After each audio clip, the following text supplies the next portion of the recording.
Hello, dear friends. I wanted to tell you a quick story.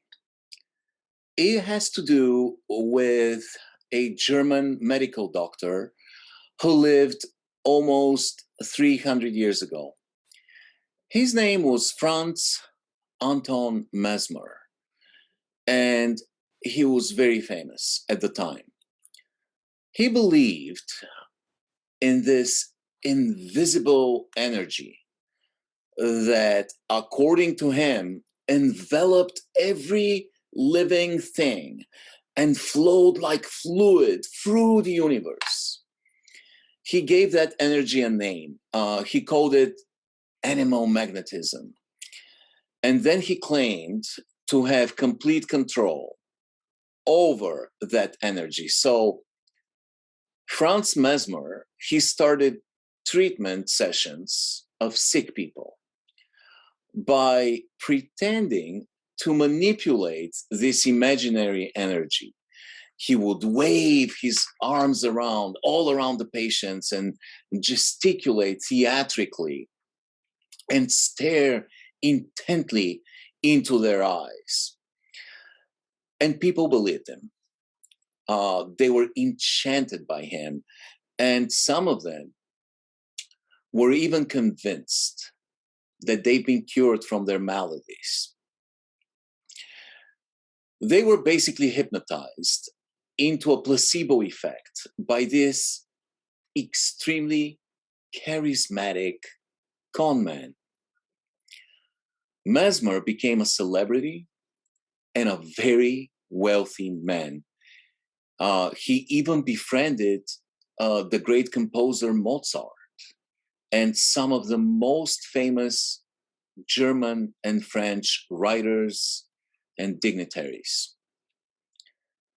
Today, of course, he's largely forgotten. His theories have been disproven and even ridiculed. But the reason I told you this particular story is that he managed to give us something valuable. The ubiquitous English word mesmerized. Yes, not many people know that the etymology of the word mesmerized goes right back to the 18th century and to this bizarre doctor, Franz Anton Mesmer. See, to me, the beauty of this language is that almost every word has its own incredible story. The English language occupies such a rich, evolving, dynamic, limitless domain. Getting lost in it is a breathtaking adventure. Today, I wanted to thank you for making me part of your adventure, for giving me the opportunity to get blissfully lost in your world. Someone once told me that to be a good writer, you must first live.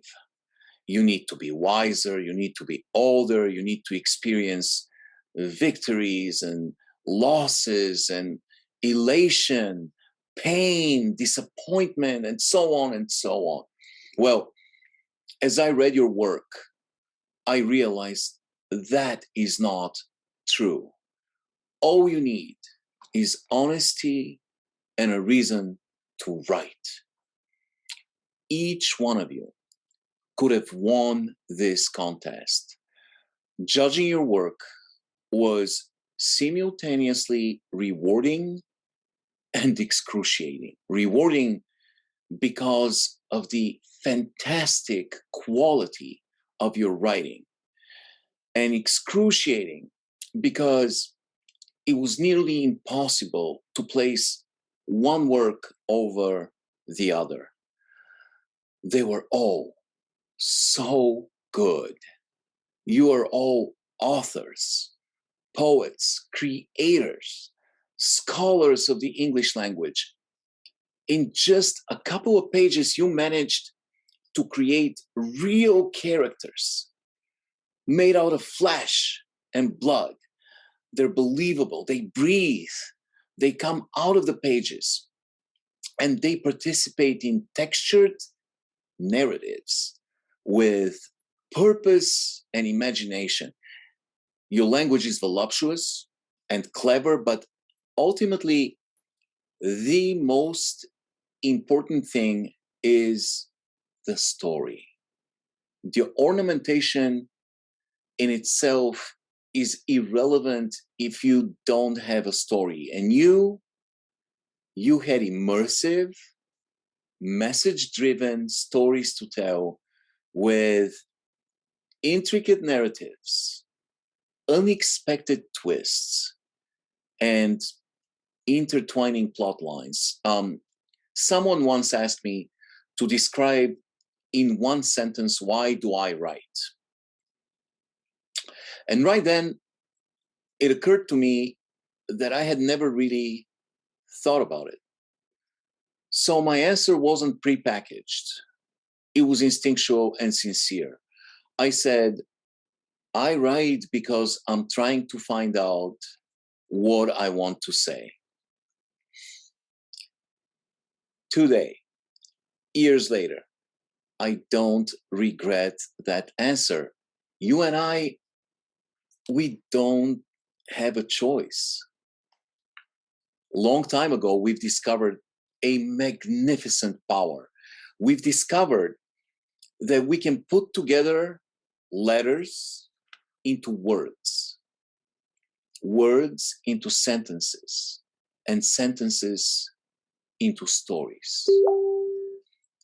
Those stories are the building blocks of enchanting kingdoms with one omnipotent ruler, you. Those stories, they exist inside of us. They are our voice that wants to come out and find a listener. And sometimes the most important listener is the author himself. My friends, my colleagues, there is something important I've discovered a long time ago. We all think we write stories, but the opposite is also true. The stories write us. And so I got to know you through your work.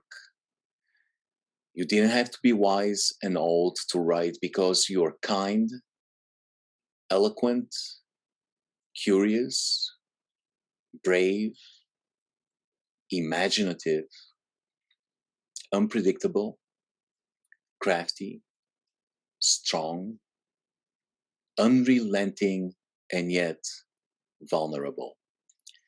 You possess the kind of emotional intelligence that by far surpasses the need for experience. I want to express my deepest gratitude for the two precious gifts that you gave me and the world: your sincerity and your talent. Your writing gives me so much hope for the future. It was unforgettable. You had me completely mesmerized. Much love, and I cannot wait to read your books.